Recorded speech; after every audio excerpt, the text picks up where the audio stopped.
ఈ నిత్య పూజల్లో గురువుగారు ఇంట్లో పూజ ఆ ఇంటి యజమాని చెయ్యాలా, ఇల్లాలు చెయ్యాలా? ఎవరు చేస్తే ఫలితం ఎలా ఉంటుంది? నిజంగా వేదకాలంలో మనకేం చెప్పారంటే, ఋషులంతా కూడా వేదాధ్యయనం చేస్తూ వాళ్ళు వేద సంరక్షణ చేయడం కోసం వాళ్ళు పాటుపడేవాళ్ళు. ఇంటిలో స్త్రీలు పూజలు ఆచరించేటువంటి వాళ్ళు. అక్కడే మనకు చెప్తారు, కొన్ని పూజలు స్త్రీలు మాత్రమే ఆచరింపదగినటువంటి కొన్ని పూజలు ఉన్నాయి. ఇప్పుడు కొన్ని వ్రతాలు చేస్తాం మనం. వరలక్ష్మి వ్రతం వ్రతం చేసినప్పుడు మంగళగౌరి వ్రతం చేస్తాము, లేదంటే మీరు అన్నట్టుగా వరలక్ష్మి వ్రతం చేస్తాము. కొన్ని ఇళ్లలో మగవాళ్ళు కూడా కూర్చుంటారు ఆ పూజలకు కూడా. కానీ ప్రధానంగా మనకేంటంటే ఈ వ్రతాలు చేసేటువంటి సమయంలో స్త్రీలకు ప్రాధాన్యత ఇస్తూ వచ్చారు. ఇప్పుడు కేదారేశ్వర వ్రతం ఉందనుకోండి, భార్యాభర్తలు ఇద్దరు కూడా కూర్చుని చేసుకుంటారు. అదే అన్నిటికన్నా విశేషంగా సత్యనారాయణ స్వామి వ్రతం చేసుకుంటాం, భార్యాభర్తలు ఇద్దరు కూర్చొని చేసుకుంటాం.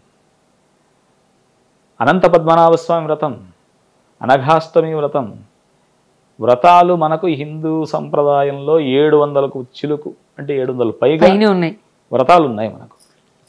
కాబట్టి వ్రతము అనేటువంటి దాన్ని ఆచరించేటువంటి సమయంలో మనకు అందులో ఏమి ఇచ్చారంటే, శాస్త్ర ప్రకారంగా కూడా కేవలం స్త్రీలు మాత్రమే ఆచరింపదగినటువంటి పూజలు లేకుంటే వ్రతాలు ఉన్నాయి, భార్యాభర్తలు ఇద్దరూ కూడా కూర్చొని ఆచరింపదగినటువంటివి ఉన్నాయి, వైధవ్యాన్ని పొందినటువంటి స్త్రీలు కూడా ఆచరింపదగినటువంటి వ్రతాలు ఉన్నాయి, వీటిని ఆచరించవచ్చు.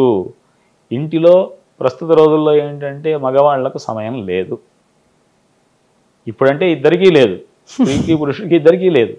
ఒకప్పుడు మగవానికి ఇంట్లో సమయం లేదు, ఎక్కడో వెళ్ళాలి, ఉద్యోగానికి వెళ్ళాలి, వెళ్ళినా కూడా ఇంట్లో ఆచారం ఉంటే వెంటనే తప్పకుండా పూజ చేసే వెళ్ళేవాళ్ళు.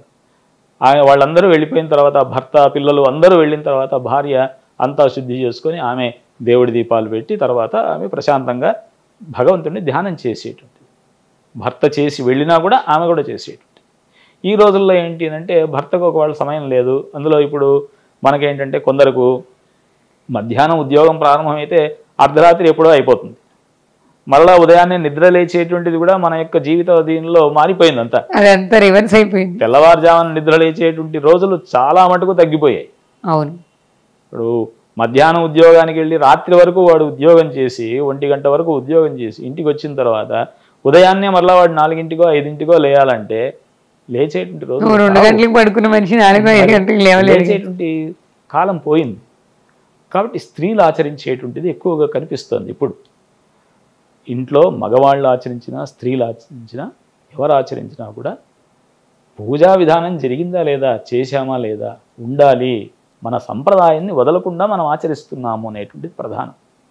కాబట్టి స్త్రీలు ఆచరించవచ్చు, పురుషులు కూడా ఆచరించాలి.